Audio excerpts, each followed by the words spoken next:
अस्सलाम वालेकुम जी। आईसीसी ने वर्ल्ड कप 2023 में कुछ अहम रूल मुतारफ करवा दिए हैं नए, जो कि इस कानून को मुतारफ करवाया है वर्ल्ड कप 2023 में, जिसको बाकायदा तौर पर इसके ऊपर अमल दरामद करवाया जाएगा इस वर्ल्ड कप के अंदर से शुरू के ही मैचेस से सारे वर्ल्ड कप में इसको इस्तेमाल किया जाएगा। वो मैं आपके सामने टॉप के जो रूल में लेकर आया हूं, कानून जो नए बनेंगे हैं आईसीसी ने वर्ल्ड कप 2023 के लिए, वो आपके मैं सामने रखता हूँ। 6 कानून हैं टॉप के जो कि इसके ऊपर अमल किया जाएगा। तो सबसे पहले हम बात करते हैं, एक आपको याद दहाने में करवाता चलूं, वर्ल्ड कप 2019 में जब इंग्लैंड और न्यूजीलैंड का फाइनल मैच हो रहा था, उसके अंदर सुपर ओवर हुआ था, तो सुपर ओवर के अंदर वो बराबर हो गया था, जिसके बाद फिर ये मैच कंफ्यूजन का शिकार हो गया था। तो अब आईसीसी ने बाकायदा तौर पर इसकी मंजूरी दी है कि जब दोनों टीमों के दरमियान सुपर ओवर बराबर हो जाएगा, पहले मैच होगा 50-50 ओवर का, उसके बाद सुपर ओवर भी बराबर हो जाएगा एक एक ओवर का, वो भी उसके बाद फिर कोई ऐसा रिजल्ट नहीं निकाला जाएगा, बल्कि उसको दोबारा फिर सुपर ओवर करवाया जाएगा। अगर वो बराबर होता है उसके बाद फिर, अगर वो बराबर होता है उसके बाद फिर सुपर ओवर एक और करवाया जाएगा। अगर फिर वो तीसरा भी सुपर ओवर बराबर हो जाता है तो फिर एक और सुपर ओवर करवाया जाएगा, यानी कि दोबारा सुपर ओवर करवाया जाएगा। जब तक इस मैच का कोई रिजल्ट नहीं निकलेगा तब तक ये सुपर ओवर होता ही रहेगा। पहले सिर्फ एक सुपर ओवर होता था, उसके बाद अगर बराबर होगा तो उसके बाद भी सुपर ओवर नहीं होता था, यानी कि हर सुपर ओवर बार होगा जब तक मैच का रिजल्ट नहीं निकलेगा। दूसरा जो है आईसीसी ने बाकायदा तौर पर मंजूरी दी है, वो है 70 मीटर की बाउंड्री। पहले आप लोगों को ये मालूम होगा कि कहीं किसी ग्राउंड के अंदर 65 मीटर की होती थी, यहाँ तक कि 67 मीटर की भी होती थी। तो अब आईसीसी ने बाकायदा तौर पर रूल बना दिया है कि वर्ल्ड कप 2023 में 70 मीटर से नीचे बाउंड्री नहीं होगी। 70 मीटर कन्फर्मली बाउंड्री होगी, मंजूरी बाकायदा तौर पर इसको दे दिया गया है। तो इसके बाद फिर अगला रूल है जो वो ये है कि आईसीसी ने एक और रूल मुतारफ करवाया, उसके ऊपर वो पहले भी अमल दरामद हो रहा था लेकिन इसको कन्फर्म नहीं था। अब बाकायदा तौर पर वो कन्फर्म इसके ऊपर कानून बना दिया गया है, वो इसको बाकायदा तौर पर 100% उसी तरह इस्तेमाल किया जाएगा।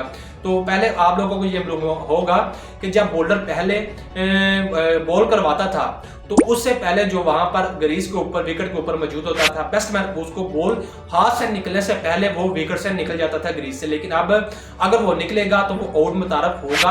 पहले भी ऐसे ही होता था, लेकिन अब बाकायदा तौर पर इसकी हतमी मंजूरी कन्फर्मली डन कर दी गई, यानी कि सिर्फ वो आउट ही उसको तस्वर किया जाएगा। अगला रूल है जी सॉफ्ट सिग्नल, यानी कि जब अंपायर को कोई आउट होता था, अंपायर ऐसे भी आउट भी दे देता था, फिर वो चला जाता था जी थर्ड अंपायर के पास। लेकिन अब नहीं ऐसा होगा, अब सीधा अंपायर जो होगा वो आउट नहीं देगा सॉफ्ट सिग्नल, बल्कि वो सीधा थर्ड अंपायर के पास जाएगा, टीवी अंपायर के पास, वो उसको देकर फिर वो इसको आउट या नॉट आउट मुतारफ करवाएगा। तो एक और जो आया स्लो ओवर, यानी कि जो है पहले होता था वनडे के अंदर अगर आखिरी 48 और 50 ओवर 49 और 50 ओवर चल रहे हैं तो उसके अंदर आप चाहे जितने मर्जी फील्डर है वो बाहर बाउंड्री के ले लें। आखिरी ओवर वनडे के जो होते हैं 2 49 और 50, आप चाहे 5 ले, 7 ले, 8 ले, लेकिन अब नहीं, आखिरी 2 ओवर है वो सिर्फ और सिर्फ जो कप्तान होगा वो 4 बैट्समैन को, 4 फील्डर को बाउंड्री के ऊपर लेगा, 4 से ज्यादा 2 ओवर नहीं लेगा। ये भी एक रूल मुतारफ करवाया है। इसके बाद जो अगला रूल मुतारफ करवाया, आप लोगों को ये मालूम होगा कि T20 के अंदर और वनडे के अंदर थोड़ा सा इस कानून में चेंजिंग थी। वो क्या थी? वो ये थी कि जब कोई बैट्समैन आउट होता था उसके बाद बैट्समैन ने T20 के अंदर 2 मिनट के अंदर 1 मिनट के अंदर ग्रीज के ऊपर पहुंचना होता था, और वनडे के ऊपर 3 मिनट के अंदर ग्रीज के ऊपर पहुंचना होता था। जब कोई बैट्समैन आउट होता था, बैट्समैन आउट होने तक वो 3 मिनट के अंदर ग्रीज के ऊपर मौजूद होना था, लेकिन अब नहीं, 3 मिनट से कम करके आप बाकायदा तौर पर 2 मिनट कर दिए गए हैं, यानी कि जब बैट्समैन आउट होगा तो जो पीछे बैठा हुआ बैट्समैन होगा अपना साजो सामान समेट कर उसको 2 मिनट के अंदर हर सूरत पिच के ऊपर पहुंचना होगा जहां पर उसमें बैटिंग करनी है। अगर वो नहीं पहुंचेगा उसके ऊपर जुर्माना बाकायदा तौर पर लगेगा। तो आईसीसी ने जो कानून मुतारफ करवाए हैं 6, कौन से अच्छे आपको लगे हैं, कौन से नहीं, वो आप जरूर हमें बताइएगा। जो मुझे सबसे अच्छा इसके अंदर कानून लगा है वो ये लगा है कि सुपर ओवर, बार बार सुपर ओवर, यानी कि जब तक सुपर ओवर का कोई भी रिजल्ट नहीं निकलेगा, कोई टीम नहीं जीतेगी, सुपर ओवर खत्म नहीं किया जाएगा, चाहे वो 2 हो, 4 हो या 5 हो, उसको बार सुपर ओवर करवाया जाएगा।